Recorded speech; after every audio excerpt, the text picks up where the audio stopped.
Қайырлы күн баршаларыңызға. Бүгін сіздердің назарларыңызға осындай безермен квадрат ұсынатын боламыз.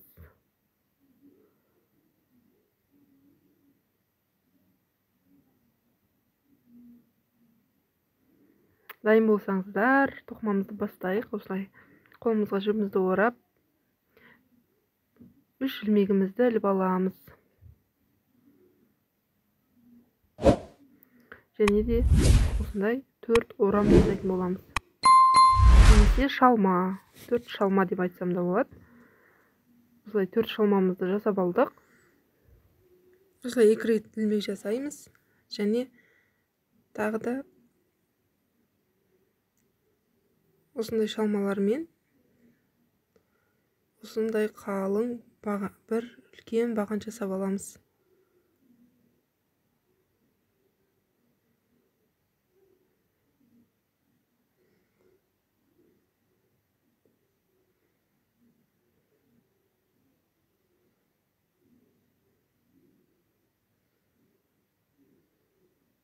Бізге осындай бағандардан 8 баған қажет болады.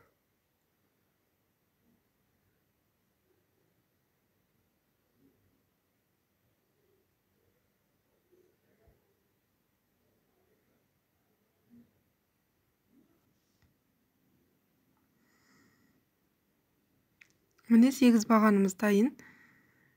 Енді шеңберді шығару үшін кішкене жібімізді тартамыз. Жіпті тартып, шеңберді шығарып аламыз.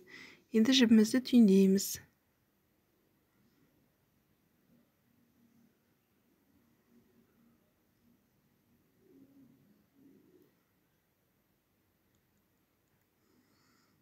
Осылайша шеңбер шығарып алдық. Енді екінші қатарымызды бастаймыз. Ол үшін 1 ilмек іліп аламыз.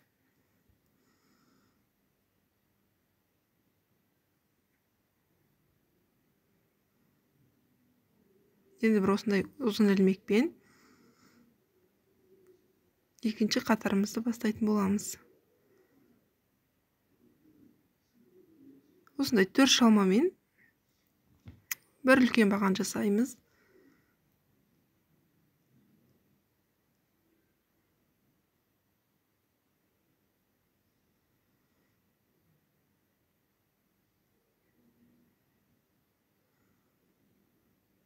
Осындай 2 ilмек іліп, енді келесі үлкен бағанымызды жасаймыз.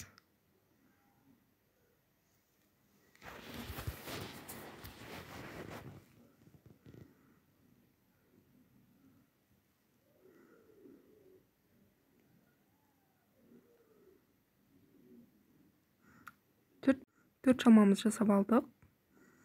Енді осылай 1 ilмек ілеміз. Тағы 1 ilмек іліп, енді 1 шалмамен 3 баған жасайтын боламыз.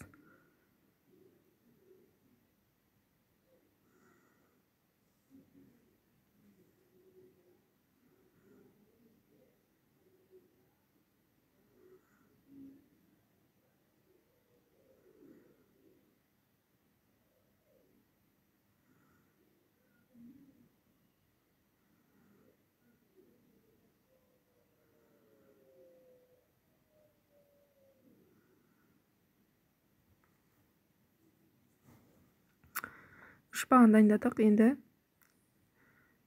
4 шалмамен тағы да 1 үлкен баған жасайтын боламыз.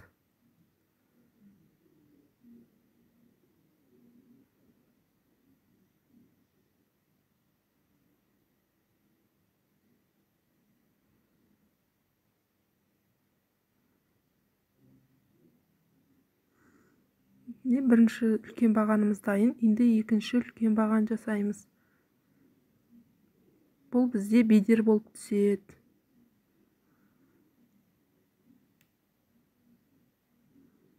Екінші үлкен бағанымыз дайын. Міне осындай тоқыма пайда болды бізде. Енді бұны ары қарай жалғастырамыз.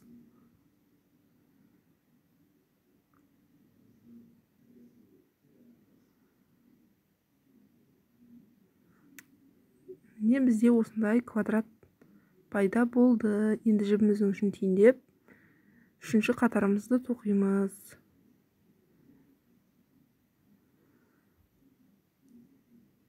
Ол үшін тағы да бір ілмек іліп аламыз.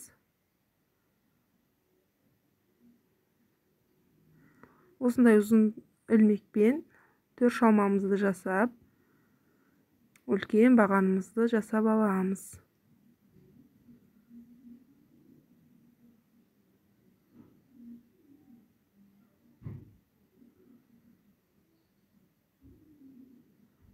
Бір бағанымыз дайын, енді екіншісін жасаймыз.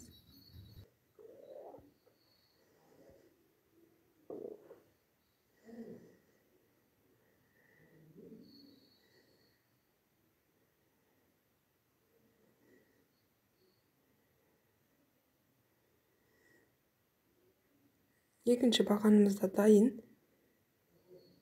Енді бұл жерде біз бір ораммен 7 баған жасайтын боламыз.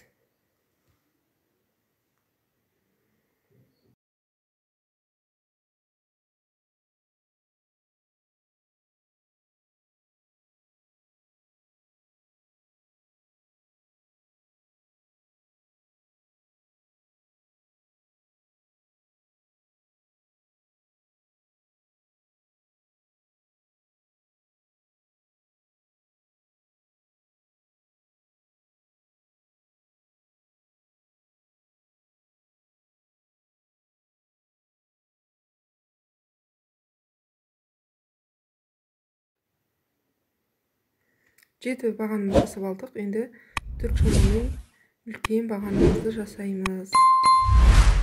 Біріншісінде бізге 3-3-тен 12 баған қажет болған. Екіншісінде 7 бағаннан бізге 28 баған қажет болады. Әрине бұлар шетіндегі үлкен бағандарды қоспағанда.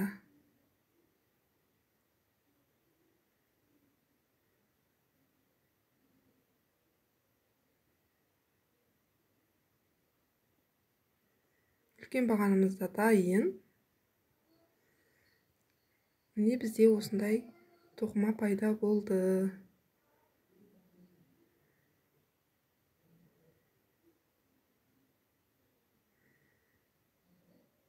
Үшінші қатарымызды да тоқып алдық.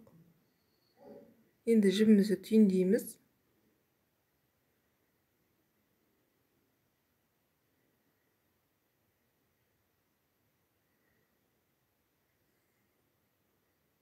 Енді 4-ші қатарды тоқитын боламыз.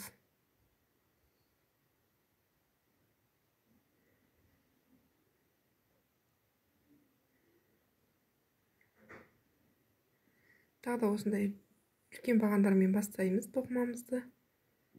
2 шалмамызды алып, екінші бағанымызды жасаймыз.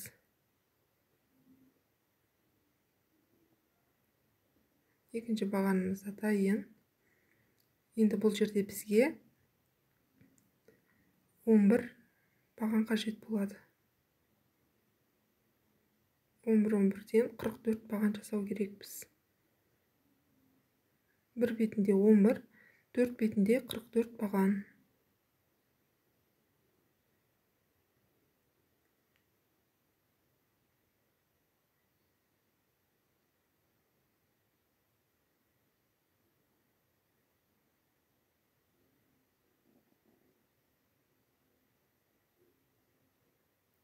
Не? 11 бағанымызды жасап алдық, бір бетін.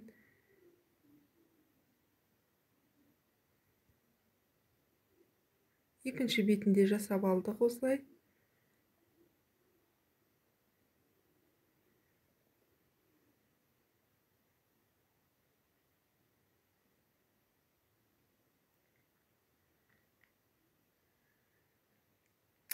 Міне осылайша біздің квадратымыз дайын. Мен осындай ғана өлшемде жасадым. Сіздер өздеріңізге қажет өлшемде жасасаңыздар болады. Назарларыңызға көп рахмет. Менің каналым ұнаса, маған тіркеліп, лайк басып, комментарий қалдыра кетіңіздер.